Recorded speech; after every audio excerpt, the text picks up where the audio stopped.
First, prepare the pickled red onions. Whisk together red wine vinegar, hot water, granulated sugar, and a teaspoon of kosher salt in a medium bowl until the salt and sugar dissolve completely.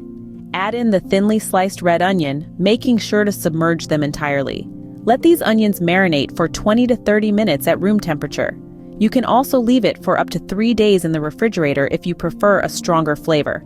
While the onions are marinating, it's time to prepare the grill pan, or cast iron skillet. Preheat it over high heat. Now let's make the patty. Combine a pound of ground beef, a can of diced green chiles, a teaspoon each of ground cumin and freshly ground black pepper, and the remaining 2 teaspoons of kosher salt in a large bowl.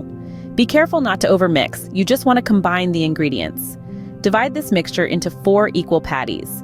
Now the stage is set for the grilling. Brush the pan with vegetable oil and cook the burgers for 3 to 4 minutes per side. Flip them when the first side is well browned. In the final minute of cooking, top each burger with a slice of pepper jack cheese and let it melt to perfection. Finally, transfer the burgers to lightly toasted potato rolls, top with the pickled red onions, and serve immediately. Please let me know in the comments below how this recipe turned out for you. As always, the recipe is in the description. Don't forget to subscribe and help Magnolia Moon reach 1,000 subscribers.